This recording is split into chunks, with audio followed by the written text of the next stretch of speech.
Hey guys, and welcome to a brand new video to the channel. So we're going to be looking at crafting for double XP. I'm going to do this video slightly different to the rest because with Herblore and with construction, you can make money with that. At the minute, crafting's a little bit weird. Like, crafting was profitable, but definitely has had a bit of a price rise over the past couple of months. So what I'm going to do in this video is talk through all the methods I would use to train crafting during double XP, from the free methods all the way to the more expensive ones, and talk about XP rates and what I'd do if you're in a certain situation. Now, if you are enjoying the videos, please make sure to leave me a like on the video, subscribe to the channel, suggestions for content as well in the comment section below, please. We're trying to pump out videos for the rest of the year just to keep you guys entertained through the colder months of the year. Now, if you haven't watched the Escaping Free-to-Play series, it will be in the corner of the video where we take an account which has earned a bond in free-to-play and have 2 weeks of members to see how much we can make. So without further ado, let's get started. So with crafting, very much like Herblore, there are some items which you need to get the most out of your crafting. Now, the artist outfit is something you can earn on double XP as well as gain from like gameplay as well. This will give you 6% bonus XP from doing crafting. Now, if you're going to be doing a big stint to crafting and spend a lot of XP on crafting as well, a clan boost as well is very nice. World 84 means you'll get buffs from coin flips, slams, cinder cores, pulse cores as well. And make sure no matter what crafting you're doing, apart from Star Bloom, you are using a portable crafter because that's also going to give you more XP. Now, if you do already own one, a Brooch for God is also very good to use here because again, it will proc the crafter. While the crafter doesn't really give you more items, it's going to save you resources, and especially if you're spending a lot of cash on things like D-hides, gems. It could be a really nice way to save a little bit of cash as well. And if you are doing gems, if you're already 99 crafting and you're going for the high tier crafting, 110, 120, make sure to have that crafting cape on because it gives you a chance of cutting all your gems in one go. Right, so let's talk through how I would approach crafting. Now, obviously we have the free method. So the free method is proteins. If you have any proteins in your bank, it can be very good time now to use them. Proteins won't be coming in the game from January 19th, but we have a year to use proteins. And with the post already saying that they're going to limit the amount of double XPs going forward, you're only really at best going to have 3 more double XPs to utilize your proteins. So if you do have a decent stack of proteins, it's worth using. Now, whether you want to use proteins on crafting or other skills, that is for you to decide, but the crafting ones aren't really that bad, and the portable does save your crafting protein hides as well. So you do have a chance. The good thing with crafting proteins is it's an all-in-one solution. It scales up as you do to the tier you can craft. It will always give you the XP off the best tier you can craft. So it's a nice option. It's one I would definitely recommend. If you have proteins, you need to use them. So get using them as well. And also it's free XP. You don't need to spend anything for your proteins. So let's pretend that proteins aren't anything you can do. What are your best options? So we kind of have 3 main ones because Star Bloom's what you're going to train after level 100. But to get sort of like from level 50 to 99, there are 3 real options which I would go for. So we've got gems. So gems are very, very quick XP. Gems are probably the quickest out of all of the XP. And gems are a little bit different to what they used to be. Gems used to be very expensive and really high GP for XP because of the speed which you could cut them and also the XP rates you can get from gems. Now, your only slight problem you might get from gems now is they will lose you money. Very minimal nowadays compared to what we used to. So gems are probably the only method out of 2 where you're going to lose money from them, but the speed they can give you is what gives them the plus side as well. Now, what I would be doing if you're looking to be doing gems, I would buy them sort of after the first couple of days because they'll be all the way up in price because of the hype behind double XP. But then during the week, they will go down, save some time towards the back end of XP and then use gems at a cheaper price, but you'll still get that really, really good XP. Gems afterwards as well, don't sell them in a rush. If you have the possibility to hold on to them for a bit longer, I would do that. If you're going to uncut gems because there's so many different tiers, especially if you're going to do Dragonstones, do not sell them after a double XP.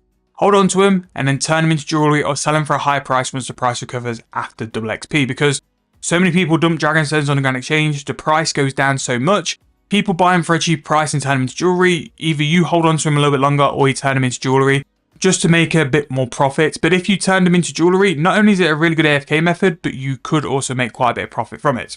But jewelry is a very good way, very fast way to train as well. If I was training from something like 20, 30, 40 crafting, I'd probably go and spend a little bit of money on crafting with jewelry to get somewhere like 50, 60, 70 because of the speed behind it, and then you'll make money with the other 2 methods. So the other 2 methods you have battle staffs or dragon hide crafting. Now, This can be a little bit of preference, but what I would suggest is if you're going to go and decide between these two methods, price check both and decide which one you're more comfortable with. So battle staffs have gone up a lot in price lately. I was used to them being about 4k each, which made battle staffs great profit. Like, your prices are so on the floor at the minute, you're probably going to spend 300 GP for an orb. And like on the Grand Exchange, the battle staffs sell around 8.2k. Because of the out price as well, battle staffs generally sell very, very well. So it's a good item to craft and then sell. But because they've gone up a bit, they've gone up to about 5.4k with the orb on top. It's not as much profit as what it used to be. But what it is solid XP. You're looking about 160 to 180 if you do like the fire ones. Air battle staffs are a bit funny. They're more XP, but I do think you could lose a lot of GP because of the price of the orb. But battle staffs are very, very good, very solid XP to be doing. Your other option is Dragon Hide. So Dragon Hide is quite handy because you have a lot of different tiers. But for me, Black Dragon Hide and Blue Dragon Hide are the ones which are basically the most accessible. Now, you could make a real big case to go and do gem crafting all the way up to Black Dragon Hide bodies and then do Black Dragon Hide bodies to 99. Now, the benefit is Black Dragon Hide bodies can be profitable or a minimal loss. Again, you'll have to go and check your margins. The portable crafter will be saving you dragon hides, which will rack up because the dragon hides now are a little bit expensive. Like, if we looked on the Grand Exchange for a price, and I should have price checked a few things, but we'll do that now. The price of black dragon hide leather, and if you wanted an additional moneymaker for the next couple of days, you could also turn hides into leather, because that would be a really good price because there'll be a very limited amount of leather on the Grand Exchange and people will need leather. So currently priced at 2.3k. If we go in instant sell, it's at 2.7. And if we were going to buy a black dragon hide body, which is going to take 3 pieces of leather, let's see what our price is going to buy at, 7.3. So yeah, you make a little bit of GP, and then what you save in dragon leather is going to be your profit as such. But also, if you are looking for items for your auto outcut, very, very good to use crafting supply. So battle staffs, really strong out price. The black dragon hide bodies, also pretty decent out price. But it's going to be the XP rates you're going to get. Dragon hide leather is such better XP than the battle staffs. Very comparable, maybe a little bit slower than gems, but it does generate a little bit of profit or you'll break even, whereas gems you sort of lose. Battle staffs are where you're going to make the most profit. Dragon hide is going to be your best middle ground, and then gems will be your more expensive XP, but your quicker XP. Me personally, I would do a combination of battle staffs and dragon hide. I always like to use these skills to make some money, and those are the ones which are really going to make some profit after I prioritize your proteins. Proteins are where I'd start first, and then after that, you would work between the 3 methods left, but I would definitely prioritize battle staffs and dragon hide. Now, if you are at a point now where you're level 100 crafting, you can do the Star Bloom armor. Now, I haven't looked at Star Bloom, see if it's still decent profit, but you've got a couple ways you could make a little bit of money if you wanted to during the bonus XP. Obviously, the flower and the cloth, I imagine the cloth might go a little bit high in terms of price because I don't think there's loads of this item in the game. So we shall see really, really quick. But I'm going to give this a try over double XP on the main account because I think it can be some exceptionally good XP. So yeah, it's a little bit over mid. It's only 4k, which is very weird. I thought this would go really, really high. But yeah, crafting Star Bloom could be a way to get some insane crafting XP if you were to go to that 110 or the 120. That's what I would do, but again, talking through the methods which I would highlight. Star Bloom crafting, very similar to burial armor, is going to cost you money. You're going to be like basically wiping away the resources for a chunk of XP. Yes, the XP will probably be crazy. That tier 5, like turning it into martial and getting like the burial XP will be insanely high, but you will be using a lot of cash for it as well. But that's crafting. Apart from like turning dragon hides into leather, which could be a very good viable way to make some profit. And also turning the flowers into the thread, which we've just seen here that flowers currently sell for 25k. You could be making something like 22k profit per cloth, which is actually really good if you wanted a way to make some profit. But apart from that, I would sort of cycle between the protein hides, use your proteins, prioritize your proteins.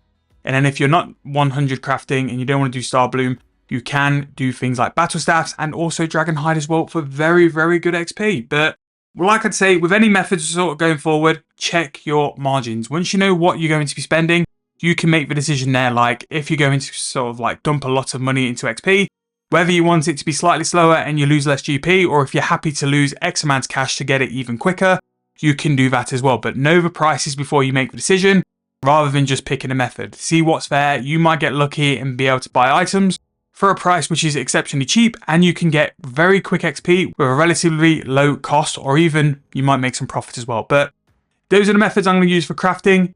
And it may be something we do on escaping free-to-play accounts. Crafting could be a really good way, especially with star balloon crafting. The thread into the cloth is still such a good way to make GP. That could pay a bond off incredibly quick, so maybe that's something we look at for the future as well.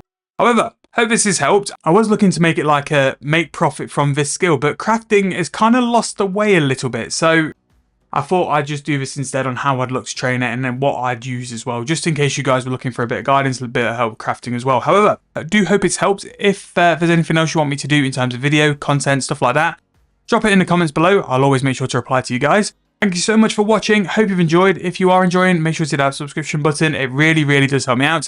Thank you guys so much for watching, for listening. I'll see you guys very soon in the next video.